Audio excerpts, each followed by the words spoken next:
Hello everybody, कैसे हैं सब? अच्छे हैं ना? चलिए बच्चों, आज आपका वेलकम कर रहे हैं बहुत दिनों के बाद में। और आज की जो हमारी क्लास होने वाली है वो होने वाली है जो लास्ट ईयर की हमारी डीओई की वर्कशीट्स आई थी, असाइनमेंट्स आए थे, उनको हम सॉल्व करने वाले हैं। तो जो आज हम असाइनमेंट सॉल्व करने वाले हैं वो है क्लास 12th की chapter number 2 inverse trigonometric functions के लिए। और देखिए, इनवर्स ट्रिग्नोमेट्रिक फंक्शन के जो जितने भी लेक्चर्स हैं बेटा थ्योरी के, और जो हमने इसके एनसीईआरटी के जितने भी क्वेश्चंस हैं इंक्लूडिंग मिसलेनियस, उनका जो सॉल्यूशन है वो हमने अपने इस यूट्यूब चैनल में ऑलरेडी पहले जो है क्लासेस ली हुई हैं। तो आप उनको प्रॉपर वे में देख लीजिएगा, बिकॉज क्वेश्चंस करने का मज़ा बेटा तभी आता है तब आपको फॉर्मूले लर्न हो, है ना। तो उसमें कुछ इजी टेक्निक्स दे रखी हैं कि आप कैसे फॉर्मूले लर्न कर सकते हैं, कैसे हम क्वेश्चंस को सॉल्व करते हैं, कुछ छोटी छोटी सी टेक्निक्स हैं, तो आप उनको प्रॉपर देखिएगा। ओके, तो चलिए हम असाइनमेंट भी सॉल्व करते हैं। और जैसे ही नई असाइनमेंट्स आएंगी इस ईयर के लिए तो हम उनको भी सॉल्व करेंगे। ठीक, तो देखिए स्टार्ट करते हैं आपका। अच्छा, एक बात और, जो ये आपके डीओई असाइनमेंट है इनका जो बेटा लिंक है आपको इस वीडियो के डिस्क्रिप्शन में इजीली अवेलेबल हो जाएगा। आप उस लिंक पे क्लिक कीजिएगा तो आपको सारे क्वेश्चंस 1 बाय 1 मिल जाएंगे। ठीक है, फिर भी मैं लिखती तो हूँ ही क्वेश्चंस, लेकिन आपको बिल्कुल पूरा एक ही पैटर्न में, यानी कि एक ही पेज पे सारे क्वेश्चंस मिलेंगे। ठीक, तो I am starting with the question number 1 and the question number 1 is find the principal value of the followings. इसमें आपके 5 पार्ट गिवन हैं। तो 5 में पहला है साइन इनवर्स 1/√2। अब देखिएगा, मैं जो फॉर्मूले की बात कर रही थी, मैं आपसे क्या कह रही थी, क्वेश्चन है मेरा फाइंड द प्रिंसिपल वैल्यू। तो आपके पास में 5 क्वेश्चंस हैं, फिलहाल मैंने 3 लिखे हैं, 2 मैं अभी लिख दूंगी। तो कह रहे हैं कि प्रिंसिपल वैल्यू लिखिएगा। अब बेटा प्रिंसिपल वैल्यू आप कब लिख पाएंगे? जब आपको याद हो कि साइन इनवर्स की प्रिंसिपल वैल्यू क्या होती है, कॉस इनवर्स की क्या होती है, टेन इनवर्स की क्या होती है ना। तो इसीलिए मैं कह रही हूँ कि पहले आप जरा पूरे जो यूट्यूब जो पूरे इसमें पूरे चैप्टर की जो यूट्यूब पे वीडियो है इस यूट्यूब चैनल पे, पहले उनको प्रॉपरली देख लीजिएगा। ओके गाइज, तो देखिएगा, जिन्होंने पहले देखी हुई है बच्चों ने, उन्हें पता है कि साइन इनवर्स 1/√2, साइन इनवर्स की जो प्रिंसिपल रेंज होती है वो होती है -90 से +90 तक। अब देखो बेटा, साइन इनवर्स 1/√2, तो 1/√2 का मतलब है साइन π/4, साइन 45। साइन इनवर्स और साइन आपस में कैंसिल हो जाते हैं, ये पता होना चाहिए फॉर्मूले के अकॉर्डिंग। तो आंसर आ जाएगा π/4। तो ये इसके प्रिंसिपल वैल्यू आ गई π/4। और ये हमेशा कैंसिल नहीं होते हैं, ये भी ध्यान रखिएगा, है ना। ठीक, अब आया आपका नेक्स्ट क्वेश्चन। ये कब कैंसिल होते हैं? जब हमारी गिवन रेंज में ही आपका आंसर आ रहा है। फॉर एग्जाम्पल, अगर यहाँ पे क्वेश्चन होता साइन इनवर्स ऑफ साइन 2π/3, तब मैं कैंसिल नहीं कर सकती थी इसको। कभी आप सोचो कि साइन इनवर्स से साइन कैंसिल कर देते हैं। बेटा साइन इनवर्स से साइन कैंसिल करने का मतलब है 2π/3 will be the answer, but 2π/3 तो हमारी साइन इनवर्स की रेंज है ही नहीं। मैंने क्या बोला है अभी आपको कि साइन इनवर्स की रेंज होती है -π/2 से +π/2, यानी कि -90 से +90। And what is this? This is 120, इसके बाहर जा रहा है। तो इसका मतलब है ऐसा नहीं है कि हमेशा साइन इनवर्स और साइन आपस में कैंसिल हो जाते हैं, नहीं। देखिए, इस केस में हो गया आंसर π/4, इस केस में तो मैं मना कर रही हूँ कि इस केस में नहीं होगा, बिकॉज ऑफ रेंज। तो that's why I am saying कि बच्चों आपको रेंज याद होनी चाहिए साइन इनवर्स ट्रिग्नोमेट्रिक फंक्शन की। तो सबसे पहला काम जो है आपका वो यही है कि you have to learn the range and domain of inverse trigonometric functions. ठीक है, इंपॉर्टेंट क्वेश्चन होता है, आने के बहुत चांसेस होते हैं। ओके गाइज, तो चलिए अब आपका इसका सेकेंड पार्ट था कॉस इनवर्स -1/√2। ठीक है, अब इसमें आपको हमने एक फॉर्मूला बता रखा है कि कॉस इनवर्स यदि माइनस का x होता है तो उसका फॉर्मूला हो जाता है pi minus cos inverse x, और x की बजाय फिलहाल यहाँ क्या है 1/√2। अब ये कौन बता पाएगा? ये सिर्फ वही बच्चे बता पाएंगे जिनको ये पता है कि कॉस इनवर्स -x का फॉर्मूला होता है pi minus cos inverse x, या नहीं भाई? कॉस इनवर्स -x का फॉर्मूला आप लोगों से डिस्कस किया हुआ है, आप लोगों को बताया हुआ है कि कॉस इनवर्स -x होता है pi minus cos inverse x। और ये क्यों होता है उसका प्रॉपर डेरिवेशन भी हमने यूट्यूब वाली जो आपकी वीडियो है, ये वाली जो क्लास थी, उसमें दिया हुआ है। ओके गाइज, अब आइए कॉस इनवर्स 1/√2 पर। तो कॉस इनवर्स 1/√2 कितने पर होता है? 1/√2 cos π/4। अब कॉस इनवर्स से कॉस कैंसिल कर सकती हूँ क्या? बिल्कुल कर सकती हूँ। वाई? अब कौन बताएगा ये? मतलब किसको पता होगा कि हम कैंसिल कर सकते हैं या नहीं कर सकते? सिर्फ वो बच्चे बता पाएंगे जिनको ये पता है कि कॉस इनवर्स की जो रेंज होती है वो 0 से पाई होती है। और बच्चों, कॉस इनवर्स से कॉस कैंसिल करके ये मुझे मिल गया पाई माइनस π/4, यानी कि यहाँ पे π/4 आ गया। और π/4 आ रहा है ना 0 से पाई के बीच में। भाई 0 से 180 के बीच में 45 तो आ ही रहा है। तो answer will be solve this 3π/4। ठीक है, चलिए अब इस पर आते हैं, थर्ड पार्ट पर। tan इनवर्स माइनस के 1/√3। अब देखिएगा, जिसको फॉर्मूले याद होंगे ना वो बहुत जल्दी से करेगा कि tan इनवर्स माइनस एक्स होता है माइनस का tan इनवर्स एक्स, यानी कि माइनस के tan इनवर्स 1/√3। अब tan इनवर्स 1/√3 की वैल्यू लिख लीजिएगा। तो 1/√3 कितने पे होता है? 10 30 पे, यानी कि π/6। अब बताओ, मैं tan इनवर्स को 10 से कैंसिल कर सकती हूँ? बिल्कुल कर सकती हूँ। वाई? बिकॉज रेंज होती है मेरी माइनस के π/2 से प्लस के π/2 और ओपन इंटरवल। अब बताओ भाई, माइनस के 90 से प्लस के 90 में आ रहा है ना बीच में 30, तो उसका मतलब ये हमारी रेंज के अंदर आ रहा है। देयरफॉर tan इनवर्स और tan आपस में हम कैंसिल कर सकते हैं। देखिए, मैं बहुत ही सरल शब्दों में बता रही हूँ, है ना। जब मैंने क्लास ली थी तो मैंने आपको बिल्कुल प्रॉपर बताया था कि क्या होता है, क्यों हम इनको कैंसिल कर सकते हैं, वो भी देख लीजिएगा आप। ओके, अब tan इनवर्स से tan हट जाता है। एक बात और बेटा, प्लीज़ आप ऐसे करके मत दिखाइएगा कि ये ऐसे इससे कट गया। भाई हम समझदार हैं, जो भी टीचर्स कॉपीज चेक करते हैं उन्हें ये बात पता होती है ना। तो स्पेशल जो है इफ़ेक्ट्स देने की ज़रूरत नहीं है यहाँ पर। ओके, अब tan इनवर्स से tan हटाइएगा तो आंसर विल बी माइनस के π/6, है ना। तो देखिए, तीनों क्वेश्चंस में सिर्फ क्या यूज़ हुआ अभी हमारे दो टाइप के फॉर्मूले यूज़ हुए हैं। एक तो माइनस एक्स वाले, यानी कि साइन इनवर्स माइनस एक्स से लेके कोसेक इनवर्स माइनस एक्स तक। और दूसरा क्या यूज़ हुआ है बेटा? दूसरा यूज़ हुआ है what is the range of inverse trigonometric functions, है ना। तो 3 पार्ट हो गए हैं। अगले अब हम करते हैं नेक्स्ट 2 पार्ट्स। और देखिए बेटा, नेक्स्ट जो क्वेश्चन नंबर 1 के जो नेक्स्ट 2 पार्ट हैं वो है find the principal value of cosec inverse -2, और अगला था सेक इनवर्स -2/√3। अब देखिएगा, जब भी ट्रिग्नोमेट्री पढ़ते हैं तो हम कोशिश करते हैं साइन, कॉस और टेन तक याद रखने का, क्योंकि कॉट 10 का उल्टा हो जाता है। सेक जो होता है वो कोस की वैल्यूज़ का उल्टा हो जाता है ना। और ऐसे ही साइन, कोसेक जो है हमारा साइन का रेसिप्रोकल होता है। तो अब जैसे मेरे पास में कोसेक इनवर्स है, तो आपको बिल्कुल भी घबराने की ज़रूरत नहीं है। आप इस कोसेक इनवर्स को साइन इनवर्स में चेंज कर लीजिएगा। लेकिन फिर वही बात है भाई, साइन इनवर्स में तो वो बच्चे चेंज कर पाएंगे ना बेटा जिन्हें फॉर्मूला पता होगा। अब कोसेक इनवर्स एक्स का क्या फॉर्मूला होता है? साइन इनवर्स 1/x, एक्स की बजाय सॉरी फिलहाल यहाँ पर है माइनस के 2।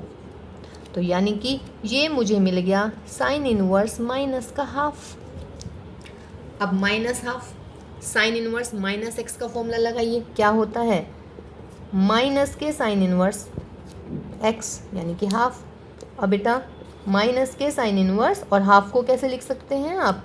साइन π/6। अब बताओ, मैं साइन इनवर्स से साइन काट सकती हूँ यहाँ पे? बिल्कुल, क्योंकि साइन इनवर्स से साइन कटने के बाद यहाँ पर आ जाता है आपका π/6, और माइनस ऑलरेडी है तो माइनस के π/6।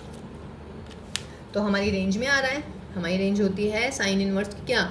माइनस के π/2 से प्लस के π/2, है ना। अगले पे आइएगा इस क्वेश्चन पे। इसमें देखिएगा सेक इनवर्स है, फिर वही है। सेक इनवर्स के लिए क्यों अपने सर में दर्द करना, जबकि मुझे यूँ पता है कि मैं इसको कॉस इनवर्स में चेंज कर सकती हूँ। तो सेक इनवर्स एक्स का क्या फॉर्मूला होता है? कॉस इनवर्स 1/x, यानी कि माइनस के √3/2। अब कॉस इनवर्स माइनस एक्स का क्या फॉर्मूला होता है? देखिए, पिछला भी क्वेश्चन था, pi minus cos inverse x, यानी कि √3/2। अब सॉल्व कर लीजिएगा। कॉस इनवर्स रूट 3/2 कितने पे होती है वैल्यू? cos 30 पर, यानी कि π/6 पर। अब cos इनवर्स से cos हटा सकते हैं, why? Because answer will be here π/6, और π/6 जो है 0 से पाई के बीच में पड़ रहा है। और देखिएगा, मैं बार बार कह रही हूँ, जिन बच्चों को फॉर्मूले याद नहीं होंगे ना, उन्हें तो ऐसे लग रहा होगा कि यार मैडम क्या रामायण महाभारत गा रही हैं, है ना? क्योंकि आपको बेटा, जिनको नहीं पता कि सेक इनवर्स और कॉस इनवर्स एक दूसरे के एंगल में अंदर वैल्यूज़ में रेसिप्रोकल देते हैं, यानी कि sec inverse x is equal to cos inverse 1/x, यानी कि इसका उल्टा हो गया रेसिप्रोकल। फिर जिसको ये पता होगा कि कॉस इनवर्स -x का फॉर्मूला होता है pi minus cos inverse x, वो यहाँ पहुँचेगा। फिर आगे आइएगा, जिसको बेटा ये पता होगा कि √3/2 की वैल्यू होती है cos 30 मीन्स cos π/6, वो यहाँ तक पहुँचेगा। फिर जिसको ये पता होगा कि cos इनवर्स और cos हम कैंसिल कर सकते हैं, वाई? बिकॉज cos इनवर्स की रेंज होती है 0 से पाई, और आंसर हमारा π/6 आ जाएगा, जो कि 0 से पाई के बीच में पड़ता है, वो यहाँ पहुँच जाएगा। और ये तो भाई हर कोई कर लेगा, आंसर विल बी 5π/6। तो देखिए, जिसको फॉर्मूले नहीं पता होंगे ना बेटा, वो क्वेश्चन नहीं कर पाएगा। और देखिए, इनवर्स ट्रिग्नोमेट्री के फॉर्मूले लर्न करना really it's not a big deal, ठीक है ना? तो चलिए नेक्स्ट क्वेश्चन की तरफ मूव करते हैं अभी हम लोग। देखिए बेटा, अब क्वेश्चन नंबर 2, थोड़ा सा डिफरेंस आ गया है क्वेश्चन में। पहले वाले क्वेश्चन में था प्रिंसिपल वैल्यू फाइंड आउट करना, अगला जो क्वेश्चन है क्वेश्चन नंबर 2, इसमें भी 5 पार्ट गिवन है, और उसमें ये पूछ रहे हैं कि आपने इसको find the value of the following, इनकी वैल्यू फाइंड आउट करनी है कि इसकी वैल्यू क्या आने वाली है।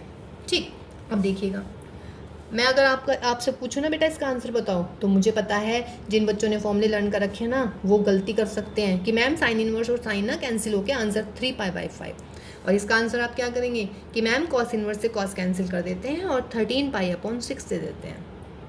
लेकिन ये कौन बोलेगा भाई? ये वो बोलेगा जिसको ये याद नहीं है कि साइन इनवर्स की जो रेंज होती है वो -90 से +90, -90 से यानी कि -π/2 से +π/2 होती है, और बच्चों कॉस इनवर्स की होती है सॉरी 0 से पाई।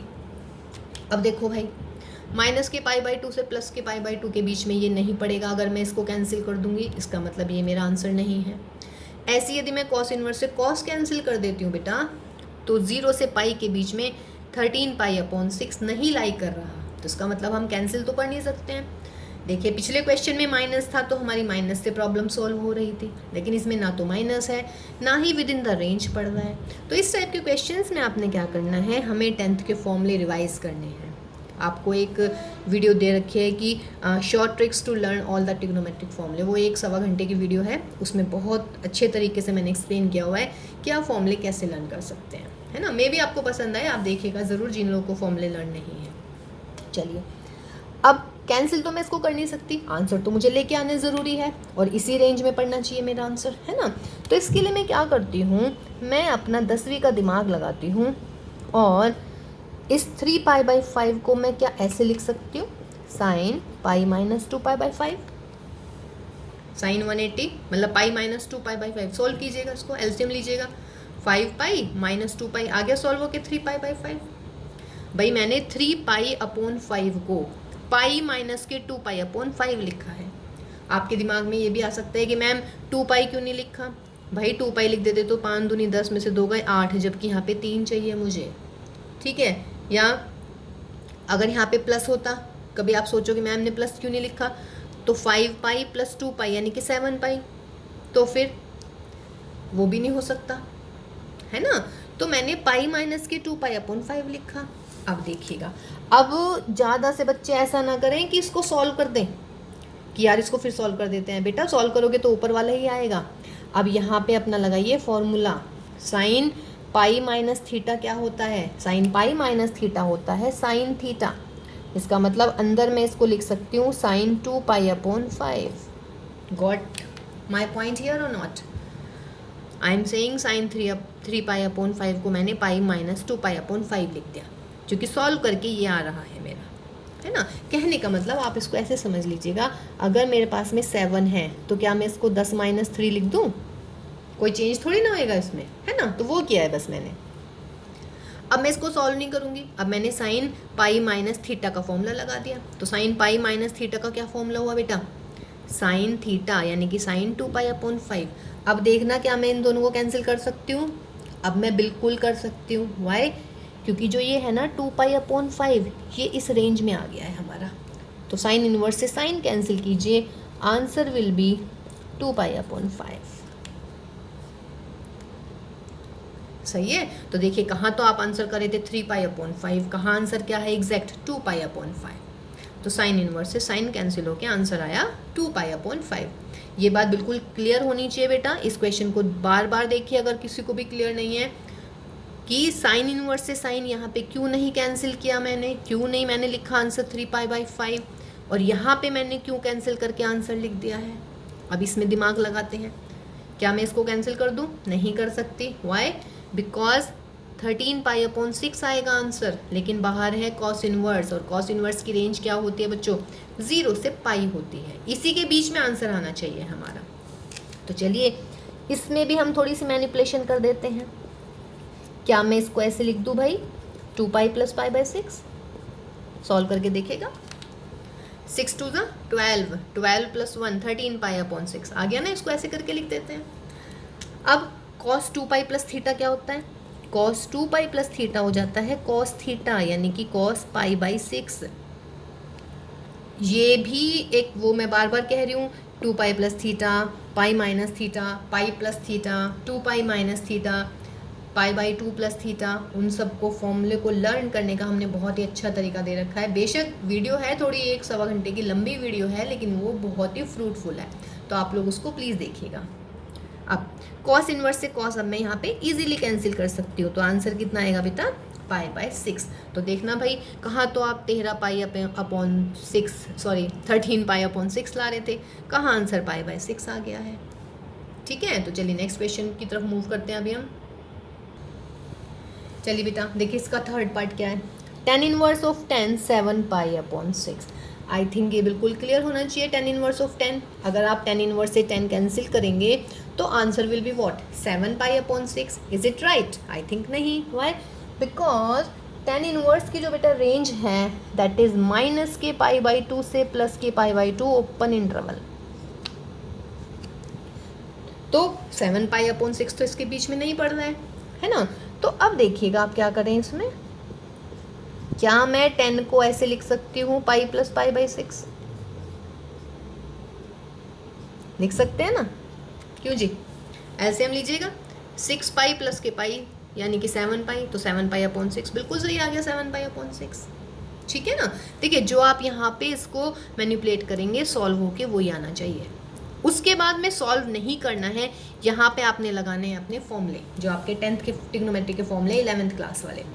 तो 10 180 + थीटा यानी कि 10 π + थीटा क्या होता है बेटा 10 थीटा यानी कि π/6। चूँकि कौन सा क्वाड्रेंट है ये, थर्ड क्वाड्रेंट, और थर्ड क्वाड्रेंट में 10 होता है हमारा पॉजिटिव, और चूँकि π+ है तो 10 will not change, 10 will be 10। अब 10 इनवर्स से 10 काट दीजिएगा तो आंसर विल बी व्हाट π/6, जो हमारा इस रेंज में आ रहा है।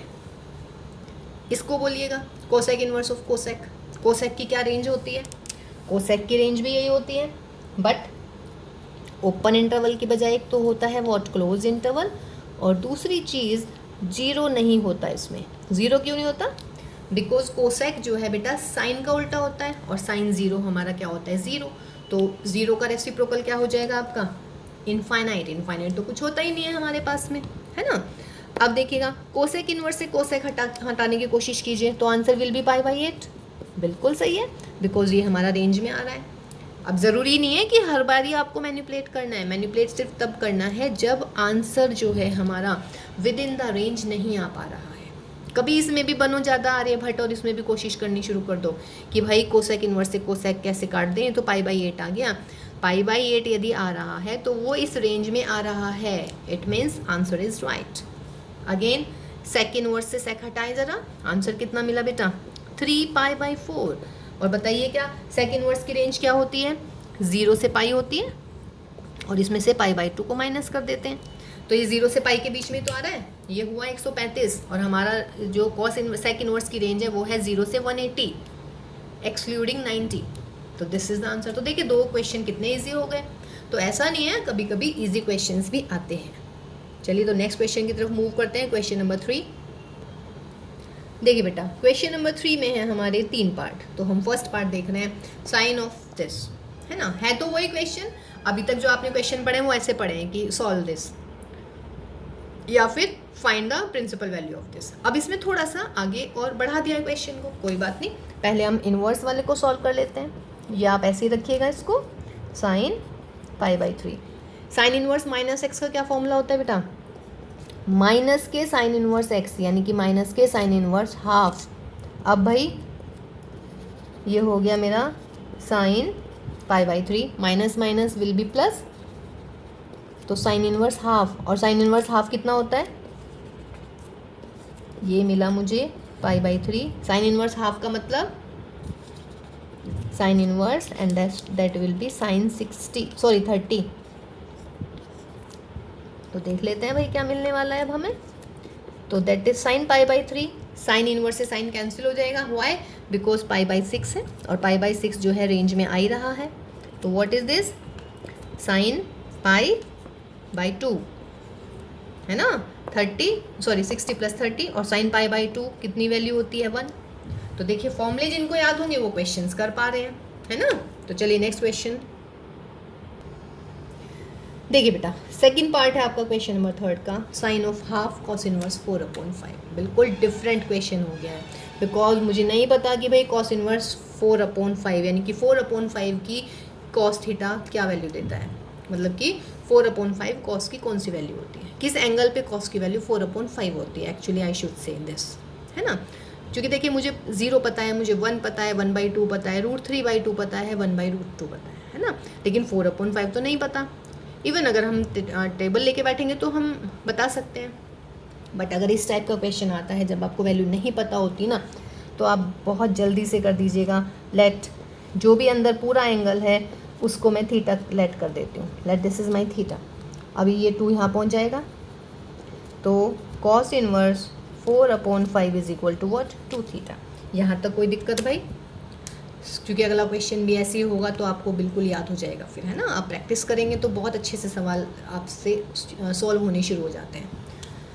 अब कॉस को इधर पहुंचाइएगा, तो ये हो जाएगा मेरे पास 4/5 is equal to cos 2 theta. ठीक है, अब आप सोच रहे होंगे कि मैम क्या कर रही हैं, कॉस 2 थीटा की बात तो हो ही नहीं रही, क्वेश्चन में कुछ और पूछ रहे हैं। तो मैंने आपसे ये बोला बेटा, बिकॉज आई डोंट नो 4/5 जो वैल्यू होती है वो कॉस के लिए किस एंगल पे होती है ना, तो उसके लिए मैंने इसको अंदर वाले को थीटा कंसिडर कर लिया। तो यहाँ से मैंने cos 2 थीटा निकाला। अब जब मैं कह रही हूँ कि मैंने इसको थीटा माना है तो उसका मतलब क्या हुआ, therefore we have to find what, मुझे क्या निकालना है, क्वेश्चन था मेरा ये, और इसकी जगह मैं क्या कह रही हूँ, क्या लिखना है मुझे, थीटा। इसका मतलब मुझे निकालनी है साइन थीटा की value. This is my aim, ये मैं बताना चाह रही थी अब आपसे। अब आप ये बताओ बेटा, अगर cos 2 थीटा की वैल्यू है मेरे पास में 4/5, तो how can I find sine theta. अब ये कौन बता सकता है भाई, अगेन वही बता पाएंगे जिसको फॉर्मूले लर्न है। अब लिखिएगा, बिकॉज, इसीलिए मैं कह रही हूँ बेटा वो जो 2 घंटे वाली क्लास है आप ज़रूर देखिएगा ताकि आपको सारे फॉर्मूले लर्न हो जाएं। cos 2 थीटा का ये फॉर्मूला होता है 1 - 2 sin स्क्वायर थीटा। तो cos 2 थीटा की वैल्यू लिखिएगा बेटा 4/5 1 - 2 साइन स्क्वायर थीटा की मुझे निकालनी है। अब तो आप 12th में हैं तो आप भाई सॉल्व कर सकते हैं, ये मैं एक्सपेक्ट कर रही हूँ। मैथ्स के टीचर्स हैं, मैथ्स के स्टूडेंट हैं, तो लेट से हम सपोज करते हैं, मतलब लेट से हम क्वेश्चन को शुरुआत करते हैं। तो 5 माइनस यानी कि 1/5, 2 को इधर ले आइएगा, तो sine square theta is what 1/10। It means sine theta is equal to ± 1/√10। ये आपका आंसर आया। अब देखिएगा नेगेटिव है नहीं है तो आपकी वैल्यू आ जाएगी 1/√10। तो कहने का मतलब जब आप इसको सॉल्व करेंगे तो आंसर विल बी व्हाट 1/√10। ये क्लियर है ना। ठीक है, दोबारा देखिएगा इस क्वेश्चन को। अगले वाला जो क्वेश्चन है बिल्कुल एक इसके जैसे ही है, तो शायद उससे भी और क्लियर हो जाए आपको।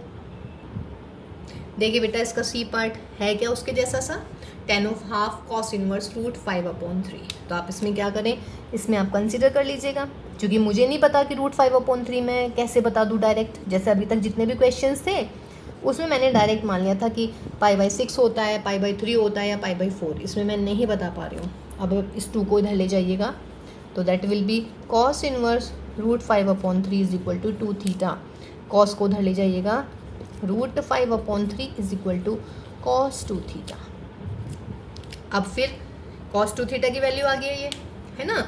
आपको निकालना क्या है, अगर बेटा मैं इसकी जगह थीटा लिख देती हूँ, ये मैंने थीटा कंसीडर करा है, इसका मतलब मेरा क्वेश्चन हो गया tan थीटा। तो यानी कि मुझे क्या निकालना है बेटा, मुझे निकालना है tan थीटा की वैल्यू। अब बताइए, अगर मेरे पास cos 2 थीटा है तो क्या मैं tan थीटा निकाल सकती हूँ? बिल्कुल निकाल सकती हूँ। या तो मैं फॉर्मूला लगा लूँ, tan थीटा का क्या फॉर्मूला होता है, सॉरी cos 2 थीटा का 1 - tan square upon 1 + tan square is equal to √5/3। याद आ रहा है ये वाला फॉर्मूला, है ना? बिल्कुल याद आना चाहिए। जिन बच्चों ने फॉर्मूले लर्न किए हुए हैं उसको याद होना चाहिए बेटा कि cos 2 थीटा का मेरे पास ये फॉर्मूला होता है। क्रॉस मल्टीप्लाई कर लेते हैं, 3 - 3 tan स्क्वायर थीटा एंड भाई √5 + √5 tan स्क्वायर थीटा। इस माइनस के 3 को इधर ले आते हैं, इस 5 को इधर ले आते हैं, तो 3 - के √5 और भाई √5 + के 3 और यहाँ पर मुझे मिल गया tan स्क्वायर थीटा। इसका मतलब tan square theta is equal to 3 - √5 और नीचे 3 + के √5, है ना। और स्क्वायर करेंगे तो आपके पास में अंडर रूट आ जाएगा, प्लस माइनस अगेन पॉजिटिव है तो सिर्फ आपका आंसर क्या आने वाला है, प्लस। तो इसका मतलब आपका जो इसका सॉल्यूशन आने वाला है वो क्या आ गया हमारा, tan theta is equal to 3 - √5/3 + √5, है ना। तो देखिए आप इसमें इसको थीटा मान के cos 2 थीटा और आप इसको ऐसे सॉल्व कर सकते हैं, लेकिन उसके लिए मुझे cos 2 थीटा के फॉर्मूले लर्न होने चाहिए। इस क्वेश्चन को और भी मैं कर सकती थी कि cos 2 थीटा से, जैसे मैंने पिछला क्वेश्चन किया है, cos थीटा की वैल्यू निकाल लेती, फिर साइन की निकाल लेती, और tan क्या होता है, साइन अपॉन कोस होता है, वैसे भी हम कर सकते थे। और देखिए ट्रिग्नोमेट्री की ना खूबसूरती यही है बेटा कि अगर फॉर्मूले लर्न है तो आप बहुत सारे फॉर्मूले लगा सकते हैं एक ही क्वेश्चन में। हो सकता है मैं इसको ऐसे कर रही हूँ, कोई और दूसरा बच्चा किसी दूसरे तरीके से कर ले, लेकिन प्रॉपर वे होना चाहिए, आंसर बिल्कुल सही होना चाहिए, फॉर्मूले बिल्कुल सही होने चाहिए, है ना। ट्रिग्नोमेट्री में ये कंपलसरी नहीं होता है कि जो फॉर्मूला हमने बताया आप उसी से करें, क्योंकि एक क्वेश्चन के 2 या 2 से ज़्यादा तरीके भी ट्रिग्नोमेट्री में सॉल्व करने के हो सकते हैं। तो चलिए नेक्स्ट क्वेश्चन की तरफ मूव करते हैं बेटा। देखिए बेटा क्वेश्चन नंबर 4 इज सेइंग कि इवैल्यूएट दिस। देखिए ये भी बिल्कुल डिफरेंट। देखिए असाइनमेंट है तो असाइनमेंट में ऐसा नहीं होगा ना कि एक एक टाइप के क्वेश्चन मिलेंगे।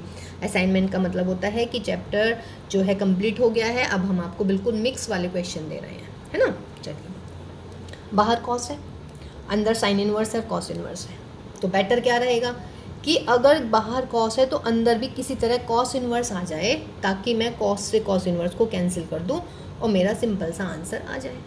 ठीक, अब तो क्या करें, हम इस साइन इनवर्स को कॉस इनवर्स में चेंज कर लेते हैं, लेकिन कैसे कर पाएंगे।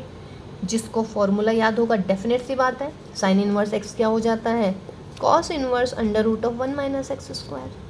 ये होता है साइन इनवर्स एक्स को कॉस इनवर्स एक्स में बदलने का फॉर्मूला, है ना। तो चलिए बदल देते हैं। तो therefore sine inverse 3/5 is equal to cos inverse 1 - 9/25 का under root, that is cos inverse 25 - 9 16, यानी कि 4/5। मैं इसको यहाँ पे चेंज कर सकती हूँ कॉस इनवर्स 4/5 को, या नहीं। साइन इनवर्स एक्स का फॉर्मूला कहाँ से आया, ये भी हमने बहुत अच्छे से एक्सप्लेन किया हुआ है इनवर्स ट्रिग्नोमेट्री फंक्शन की जो क्लास है ना, उसमें देखिएगा आप। कोशिश करती हूँ मैं कि उस क्लास का लिंक इसमें डिस्क्रिप्शन में पेस्ट करूँ, अदरवाइज़ आप सर्च कर लीजिएगा। देखिए साइन थीटा होता है मेरा, मतलब कि अगर मेरे पास साइन थीटा है तो कॉस थीटा क्या होता है, 1 - sin स्क्वायर थीटा। तो यहाँ पे 1 - sin स्क्वायर थीटा कर दिया है ना। ऐसे भी आप ऐसे याद करिएगा। अब इसको चेंज कर लीजिएगा, therefore cos of sine inverse 3/5 plus cos inverse 12/13 is equal to क्या हो जाएगा बेटा, cos। साइन इनवर्स को चेंज कर दीजिएगा, cos inverse 4/5 plus cos inverse 12/13 में।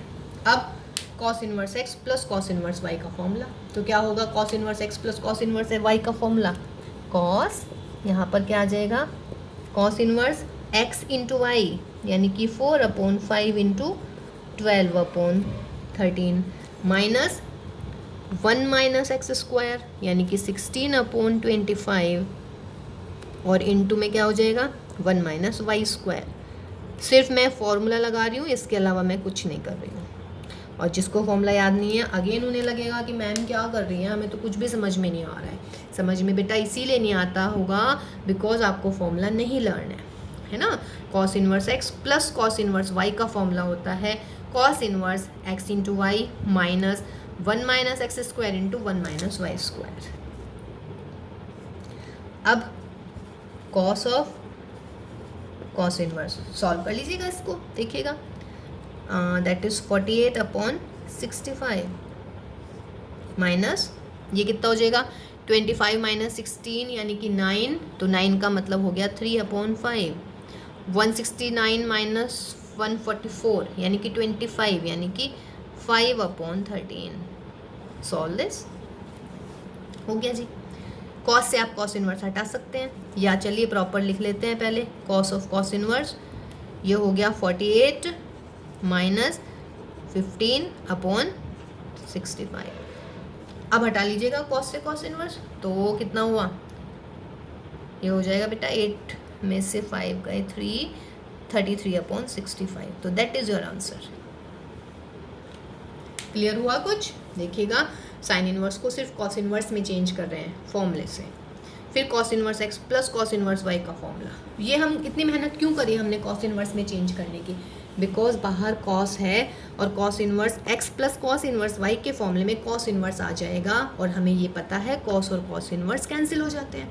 ठीक है, फिर simple formula and simple solution, है ना। देख लीजिएगा कैलकुलेशन में मिस्टेक वैसे तो नहीं होनी चाहिए, बट है ना हो सकती है, ह्यूमन नेचर है, अगर हो जाती है तो आप उसको सही कर लीजिएगा, लेकिन तरीका यही रहेगा बेटा क्वेश्चन करने का, है ना। चलिए तो नेक्स्ट क्वेश्चन देखिए बेटा, क्वेश्चन नंबर 5, और ये ना आज की क्लास का लास्ट क्वेश्चन है, क्योंकि बेटा इस असाइनमेंट में देखिए 15 क्वेश्चन है ना। 15 अगर हम एक साथ करेंगे तो बहुत लंबी क्लास हो जाएगी, तो इसीलिए हम इससे नेक्स्ट क्लास में यानी कि DOA असाइनमेंट जो है इनवर्स ट्रिग्नोमेट्रिक फंक्शंस की असाइनमेंट नंबर 1, इसको हम 2 या 3 पार्ट में कंप्लीट करने की कोशिश करेंगे। ठीक है गाइस, और इससे क्या होगा कि आपको ज़्यादा बर्डन भी नहीं लगेगा। 5-5 क्वेश्चंस आप डेली कीजिएगा, उन्हें अच्छे से रिवाइज कीजिएगा तो आपको बिल्कुल क्लियर हो जाएगा, है ना। तो ये लास्ट क्वेश्चन है फिलहाल आज की क्लास का, फिर इससे नेक्स्ट वाले क्वेश्चन हम इससे नेक्स्ट वाली क्लास में करेंगे। तो चलिए tan inverse root x is equal to that. अब ये क्वेश्चन थोड़ा और अलग टाइप हुआ, मैं इसको ना यहीं पर चेंज करती हूँ, इस वाले 2 को यहाँ ले जाती हूँ, यानी कि अभी सिर्फ मैं क्वेश्चन को ही कर रही हूँ, अभी मैं सॉल्यूशन पर नहीं पहुँच रही हूँ। 2 tan inverse root x is equal to cos inverse 1 minus x upon 1 plus x, यानी कि मुझे ये प्रूव करना है, कहने का मतलब ये होगा।